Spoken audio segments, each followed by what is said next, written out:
Hey, thanks for checking out the video. I'm going to show you how to make some soap from scratch at home. It's really easy. It's great for people with sensitive skin or skin allergies. Soap, there's no chemicals, preservatives, nothing in it. No commercial hardeners. You'll love your own soap. You'll be addicted to making it. You'll see a whole bunch of chemical changes happening. It's like a big science experiment and it's fun. So watch the video to the end. You'll see how it's done. I'll demonstrate some soap I've already made at the very end, see how it suds up. Some soaps, depending on the oils you make, will suds up more than others. But as you get into making more soaps and learning the different qualities that each different kind of oil brings to your soap, you can adjust the recipes and start experimenting with your own. It's a lot of fun. Anyways, I hope you enjoy the video. If you haven't already, hit that subscribe button. Hit the notification bell so you stay up to date on my new videos that are coming out. Take care, I'll see you soon. Today I'm going to show you how to make soap. And I'm just making soap from various oils that I have, like bacon fat and cooking oil that's rendered down from all my cooking. Coconut oil, I have some grape seed oil, olive oil. Each different kind of oil that you put into soaps will bring a different quality to the soap. The hardness or the softness of the bar, how much it suds up. So what you want to use plastic, stainless steel, or glass. Don't use aluminum or anything like that. And any equipment that you use for soap making, do not use it for cooking or food or anything like that. Dog dishes or anything. Keep it only for soap making. Wear gloves, wear glasses. You technically want long gloves to cover your arms as well, but for the sake of the video, I've got short ones on. So I'm just going to pour all the oil that I have in here. I've strained it to get the bacon and the food chunks out as best I could. I've measured out each kind of oil, and I've used an online Lye Calculator so you can figure out how much oil to water ratio you want to add to your oils, so that it works properly. So we got all the oil in there. My old cruddy glass dish. Make sure you have one that's not scarred too badly as well. You don't want it to break. And you will need one of these handy dandy wand blenders to mix it once you've added the lye and water. Never add water to your lye. Always add the lye to the water, because it makes a chemical change there, and you can use ice water if you want, but as soon as you add lye to it, it heats up really fast and is really hot. And lye is caustic, the fumes are caustic as well, so you probably want to mix that outside. Make sure you're also downwind of it.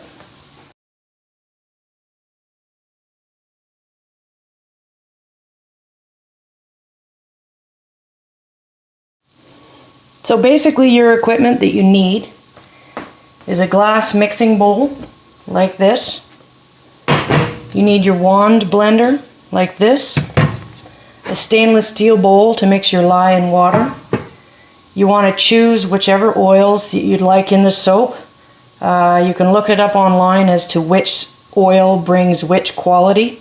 Olive oil I know will make a harder bar, and coconut oil will make lots of suds. The lye, people wonder where you get lye from. I buy this lye, and you can find that at any hardware store where, like Home Hardware, and it's usually in the swimming pool section. And you want some silicone molds. I have that one solid mold that I used, and I have these kind where you can make like a cake, muffin style. And for your oils and everything, because, I mean, it doesn't have to be exactly precise, but I have a scale, and I'll pour everything in here. Do each oil separately, because you'll need to put that into the Lye Calculator. And then you tare it, so you're not taking into account the weight of the bowl.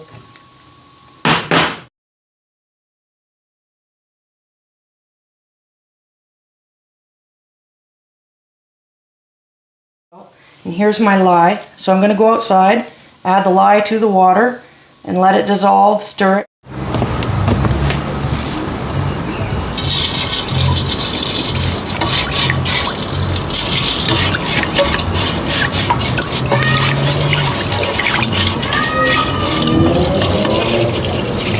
You don't want to add the lye to the water too quick.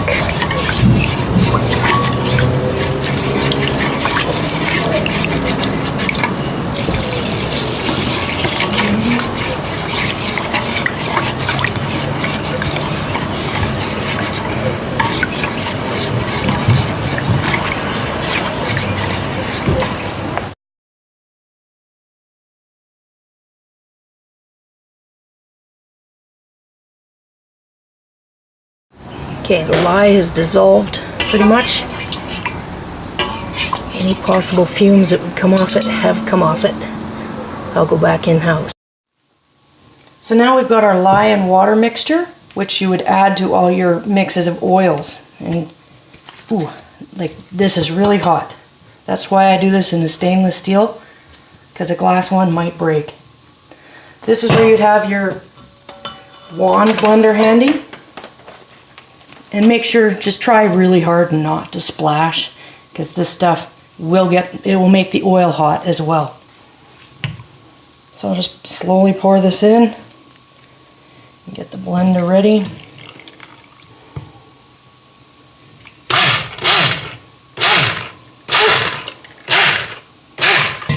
And it's so hot it will dissolve the solid oils pretty quick. You want to stir this until you get saponification happening, which is where it thickens up, where you can draw a line in it on the top with a spoon or something, and you'll still see the line.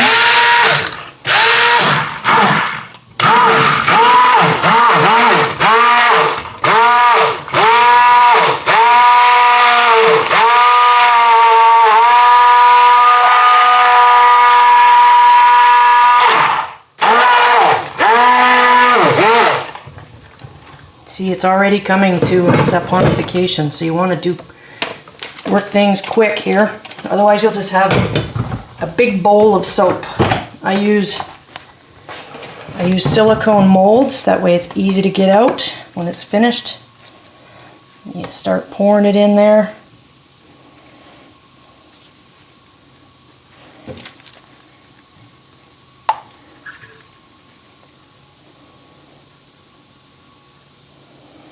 This mold needs a case. See how you can see it? That's called when it's come to trace.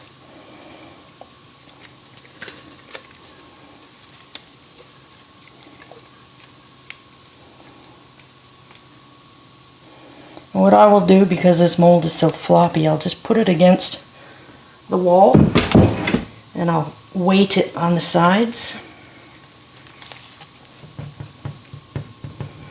And it will be like that. And I'll do that real quick.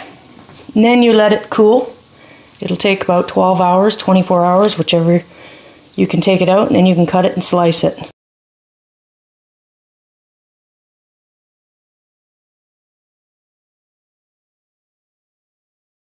After you've added the lye water mixture to the oils and it starts to thicken up a little bit, this is when you'd add the rest of your additives, like essential oils or, ground nutmeg or anything like that, lavender pellets. That's when you would add all that. Coloring. Now, there is special coloring for soap. I usually just use food coloring. And no, it won't stain your skin or the bathtub.